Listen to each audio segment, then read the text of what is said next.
تمہاری عربی کا حال یہ ہے کہ تمہیں پتہ ہی نہیں کہ عربی کے اندر پے اور ٹے نہیں ہوتا، اور تم اسی کو عربی بنائے بیٹھے ہو، تمہیں پتہ ہی نہیں کہ مضاف کے اوپر الف لام نہیں آتا اور تم وہ پڑھ رہے ہوتے ہو۔ یہ اختلاف کرے گا وہ کہ جس کے اندر اس چیز کی صلاحیت ہوگی۔ اب نرسری والا کہے کہ مجھے جو ہے وہ ڈائریکٹ MBBS ڈاکٹر سے اختلاف ہے، یا مجھے جو ہے وہ PhD والے سے اختلاف ہے، تو اس کو کہا جائے گا کہ بیٹا پہلے پڑھ تو لو۔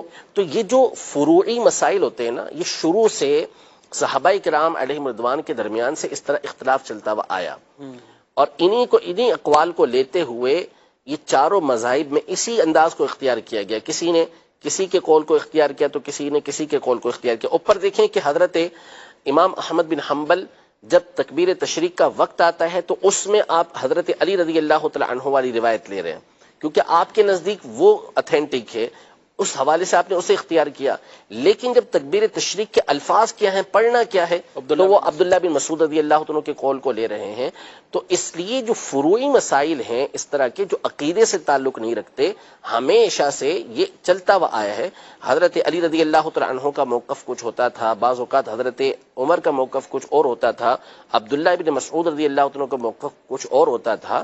تو اس میں کسی کو کوئی وہ نہیں ہوتا تھا، اور یہ حدیثوں سے ثابت ہے اس طرح کا معاملہ۔ ساتھ دوسرے کا جو مد مقابل جو بھی قول ہے کوئی اس کا نہیں ہوتا تھا۔ صحیح بخاری شریف کے اندر یہ حدیث پاک ہے، نبی پاک صلی اللہ علیہ وسلم نے صحابہ کرام علیہ رضوان کو حکم دیا کہ تم بنو قریظہ میں پہنچ کر اثر پڑھنا، اثر بنو قریظہ میں پڑھنا۔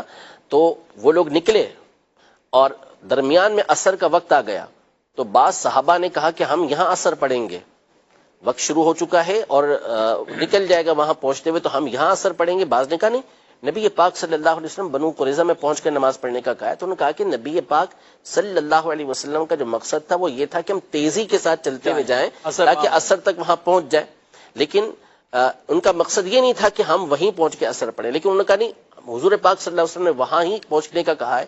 دونوں گروہ ہو گئے، بعض نے یہاں نماز پڑھی، بعض نے وہاں نماز پڑھی۔ آ کے بعد میں نبی پاک صلی اللہ علیہ وسلم کو خبر دی تو نبی پاک صلی اللہ علیہ وسلم نے کسی پر بھی کوئی سختی نہیں فرمائی، یعنی دونوں کو باقی رکھا اس کو۔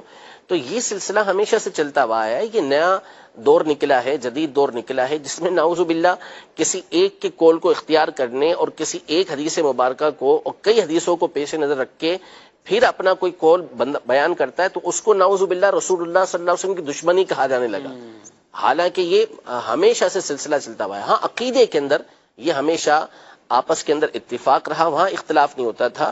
باقی جو بھی مجتہد ہوتا ہے جس کے اندر یہ صلاحیت ہوتی ہے، ہم مقلد ہیں، ہمارے امام نے جو ان احادیث طیبہ، اقوال صحابہ، قرآن پاک کی نصوص کی روشنی میں قواعد اور ضوابط بیان کر کے جو مسائل بیان کیے، ہم اس کے پیروکار ہیں، ہم نے اسی کو اختیار کرنا ہے۔ لیکن ان ائمہ نے جو کچھ اختیار کیا ہے وہ اسی انداز کے اندر اختیار کیا ہے، یہ ایک دوسرے کو کبھی بھی برا بھلا نہیں کہا کرتے تھے، اور یہی ہونا چاہیے، یہی ہونا چاہیے۔ لیکن ظاہر ہے کہ یہ اختلاف کرے گا وہ کہ جس کے اندر اس چیز کی صلاحیت ہوگی۔ اب نرسری والا کہے کہ مجھے جو ہے وہ ڈائریکٹ MBBS ڈاکٹر سے اختلاف ہے، یا مجھے جو ہے وہ PhD والے سے اختلاف ہے، تو اس کو کہا جائے گا کہ بیٹا پہلے پڑھ تو لو، اپنا کام کرو، اپنا پہلے کام کر لو، پرائمری پڑھ لو، پھر اس کے بعد اوپر پڑھتے پڑھتے چلے جانا۔